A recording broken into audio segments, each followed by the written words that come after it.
आसिम मुनीर साहब ने ये बात की थी और बड़े गंदे लफ्ज बोले थे मेरे बारे में। ये आपको कब पता चला? ये जब मैं बाहर, ये पहली दफा एक ऐसे आदमी से लड़ने जा रहे थे जिसके पास हारने के लिए सिर्फ एक चीज थी, उसका टाइटल। देखिए ना, नवाज शरीफ के पास हारने के लिए पैसा है, जायदाद है, बहुत बड़ी एक विरासत है, बहुत बड़ा खानदान है, मुस्तकबिल की बेशुमार चीजें हैं हारने के लिए। ट्रू, ठीक है। जरदारी के पास हारने के लिए बेशुमार चीजें हैं, फजल रहमान के पास हारने के लिए बेशुमार चीजें हैं, इमरान खान के पास हारने के लिए सिर्फ उसका एक टाइटल था, प्राइम मिनिस्टर। वो हीरो है। हीरो है। वो अपना टाइटल तो नहीं देता इनको, टाइटल कभी भी नहीं छीना जा तो सकता। ये उसका टाइटल छीनने आए हैं कि हीरो तो हम हैं। ये किधर से आ गया? अच्छा, असल में प्रॉब्लम तो शख्सियत का है ना, किरदार का है कि उसके साथ खड़ा हुआ आर्मी चीफ छोटा लगता है। कुरान ने कितनी मदद की आपकी? यार, कुरान पाक अल्लाह रब्बुल इज्जत की वो किताब है जो आपको हौसला और ताकत देती है। सीरियसली, ये आपको कॉन्फिडेंस देती है। यानी मैंने ये, अगर मुझे कोई पूछे ना कि उनकी सबसे बड़ी गलती क्या है, तो वो ये है कि मुझे कुरान पाक दिया उन्होंने, तर्जुमे के साथ पढ़ा। हाँ जी, मैं अलग अलग उनसे, यानी मैं कुरान पाक पढ़ता था, वहां पे बिल्कुल कॉर्नर में थोड़ी रोशनी आती थी, मैंने उन्हें कहा जी मुझे कुरान पाक दे दें। वो तर्जुमे वाला आ गया लकीली, तो मैंने पहले उसको अरबी में पढ़ा, साथ फिर मैं क्या करता था, आयत पढ़ता था, अरबी में पढ़ता था, तो फिर साथ उसकी उर्दू पढ़ता था। वो मैंने खत्म कर दिया। तो मैंने उन्हें कहा जी आप मुझे एक और दे सकते हैं, तो वो एक और लेकर आए। वो काफी शहीद हुआ था बीच में से कई जगहों पे ना, तो मैंने वो भी पढ़ लिया। फिर मैंने उन्हें कहा जी मुझे आप ना चेंज करके एक और दे दें, ताकि अलग अलग मौलवियों का मुझे मिलता रहे, तो मैं पढ़ता रहूं आलिम दीन अलग अलग। फिर मौदूदी साहब का मुझे उन्होंने जेल दे दी पढ़ने के लिए, वो एक एक करके मैंने वो भी पढ़ ली सारी।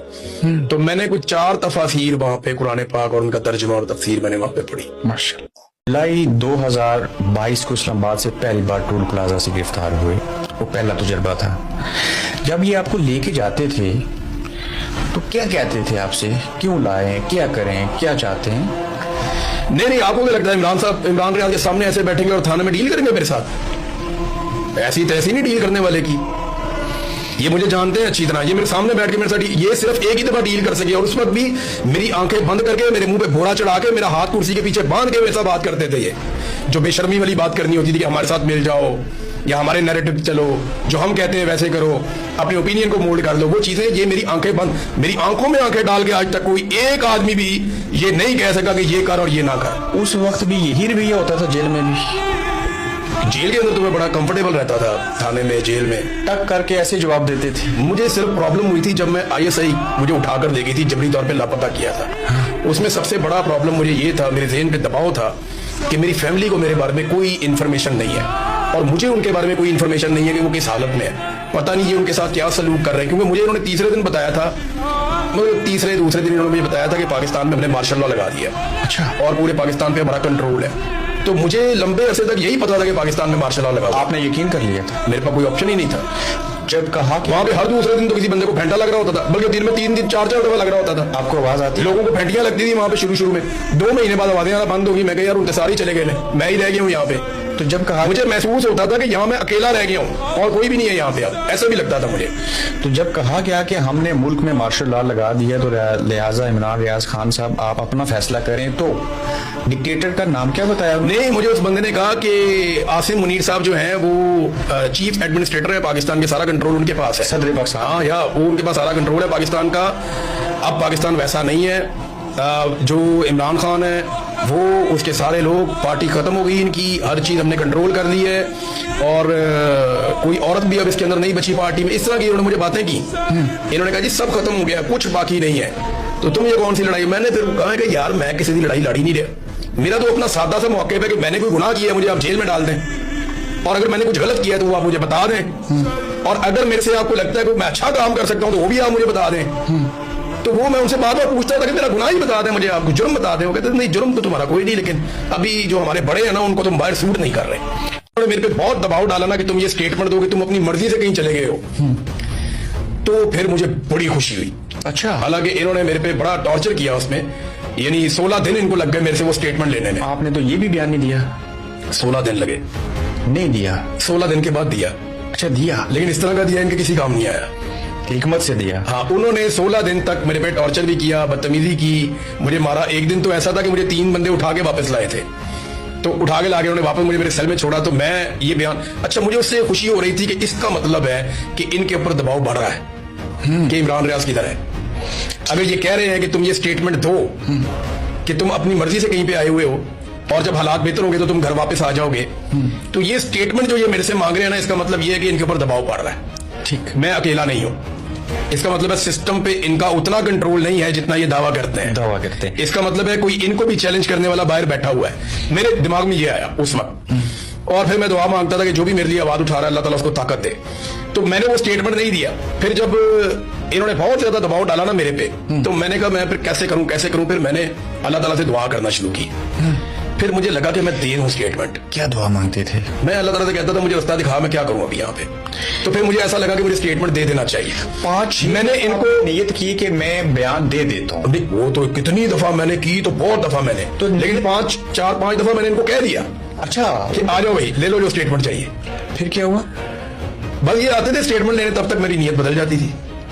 तो जब एक बार आपने उनको कह दिया कि मैं बयान देने को तैयार हूँ, ले आओ वीडियो कैमरा और सारा कुछ, हाँ। फिर क्या हुआ कि इस दौरानिए में मैंने रिकॉर्ड देखे, मैं आपको बताता हूँ, 2 दफा मैंने वीडियो रिकॉर्ड भी करवाई। अच्छा हाँ, एक दफा मैंने करवाई, वो इनके किसी काम नहीं आएगी, ये जब मर्जी चलाएंगे, वो उल्टा इनके गले पड़ेगी। मैं प्रोडक्शन का आदमी यार, सारी जिंदगी यही काम करता रहा हूँ। कुछ ऐसी वीडियो, मैं कंटेंट का आदमी हूँ, मेरा काम ये है ना। 2 वीडियो जो रिकॉर्ड करवाई वो कभी रिलीज कर सकते हैं? करके देख लें, उल्टा फंस जाएंगे। मैंने, अच्छा वो एक जो मैंने रिकॉर्ड करवाई, उसके बाद वो कोई 10 दिन के बाद आगे मुझे उन्होंने कहा कि ये अपने वीडियो रिकॉर्ड करवाई है, ये किसी काम की? ये क्या, वहां उसको जो रिकॉर्ड करने आया था उसकी जितनी अकल थी उसको समझ ही नहीं आई। उसने जाके कहीं अपने सीनियर्स को दिखाई होगी, उन्होंने गौर से देखी, उनको समझ आई। 8-10 दिन बाद उन्होंने एनालिसिस किया कि ये तो उल्टा फंस जाएंगे, उन्होंने आके मेरी और टुकाई कर दी। इतना छोटा सेल था कि आप उसमें से टांगे बाहर करना चाह रहे थे, पा रही थी नहीं, वो एक बाहर थोड़ी हवा भी होती थी, क्योंकि बाहर ये पंखा भी लगा लेते थे, कभी अंदर नहीं होता, अंदर नहीं था। तो गर्मी बहुत ज्यादा थी, मैं जून जुलाई में अंदर ही था। बगैर मई में उठाया गया ना, जून जुलाई अगस्त में अंदर ही था। मैं अपनी कमीज धो के पहन लेता था गीली करके। तो वो मैं कभी ना 1-2 दफा मैंने ऐसे किया, टांगे बाहर निकाल के ना मैं सो गया। तो मैंने कहा चलो बाहर टांगों को तो हवा लगेगी, टांगे भी कमजोर हो गई थी, आराम से निकल जाती थी। तो सोते हुए जब मैंने एक दफा करवट बदल ली तो मेरे वो टांग में शदीद दर्द निकल आई। वो लेटे लेटे मैंने करवट बदल लिया तो मुझे काफी तकलीफ हो गई, तो मुझे वो याद है वाकया। तो उसके बाद फिर मैंने कहा नहीं, टांगे अंदर ही रखनी है अब। जेल में किस तरह के ख्वाब आए आपको? फैमिली, क्या ख्वाब देखते थे? यार मैं आपको एक अजीब बात बताऊं कि मुझे बड़ी टका के नींद आई है। मेरे रब का मेरे पे बड़ा करम है कि मुझे आप कहीं भी डालो मुझे नींद आ जाती है। ये जो लोग मेरे दोस्त यहाँ पे भी बैठे हुए, इनको पता है कि मैं गाड़ी में ही सो जाता हूँ। गाड़ी चल रही है, मुझे नींद आई, मैं गाड़ी में ही सो जाता हूँ। मुझे आप किसी भी सेल में डालें, आपको याद होगा पहली दफा इन्होंने मुझे पकड़ा था अटक में, तो एक वीडियो आ गई थी, मैं तकिया मांग रहा था। जी जी। तो मुझे नींद आ रही थी उस वक्त। हाँ, मुझे को फैंटी लगा के लाके बात फेंकता था सेल के अंदर, मैं उसी वक्त सो जाता था और फिर आराम से मैं उठता था। मुझे एक दिन भी ऐसा नहीं हुआ कि जब मुझे नींद ना आई हो। तो दिन भी ऐसा नहीं, एक दिन भी ऐसा नहीं हुआ कि मुझे नींद ना आई। इस नींद ने आपको तकलीफ भी? हाँ, लेकिन ना एक चीज तकलीफ दे थी कि मैं जब भी कोई ख्वाब आता था ना, तो मैं उठता था तो मुझे झटका लगता था, क्योंकि मेरे ख्वाब में कभी भी मैं सेल में नहीं होता था। कहाँ होते थे? मैं तो घर होता था ना, नॉर्मल होता था। अभी यहाँ मुझे बड़ा झटका लगता है अभी तक। 1 साल और चंद दिन हो गए मुझे यहाँ पे आए हुए। 1 साल और 3 दिन? 3 फरवरी पे आया था मैं, तो 1 साल और 3 दिन हो गया, 4था दिन शुरू हो गया। तो इस बीच में कभी भी ऐसा ख्वाब नहीं आया कि मैं बरतानिया में हूँ। यानी मैं जब भी सोकर उठता हूँ, अगर कोई ख्वाब में से उठा हूँ ना मैं, तो मैं पाकिस्तान में उठता हूँ। इवन जब मैं रोजाना सुबह सो के उठता हूँ तो मैं पाकिस्तान में उठता हूँ। मुझे उठ के रियलाइज होता है कि मैं यहाँ पाकिस्तान में नहीं हूँ। यानी अभी मेरे लाशऊर ने शायद इसको एक्सेप्ट ही नहीं किया कि मैं पाकिस्तान से बाहर हूँ ज़हनी तौर पे। या शायद मैं सोचता हूँ वहाँ पे रहता हूँ उसके बारे में ज्यादातर, और बंद रहता हूँ, बाहर ज्यादा जाता नहीं हूँ, लोगों को ज्यादा मिलता नहीं हूँ, शायद इस वजह से भी इंटरेक्शन कम है। मेरा रब है सबसे ताकतवर और सबसे बड़ा है। मेरा रब ना चाहे तो कोई किसी की नाक नहीं रगड़वा सकता। आसिम मुनीर साहब ने ये बात की थी।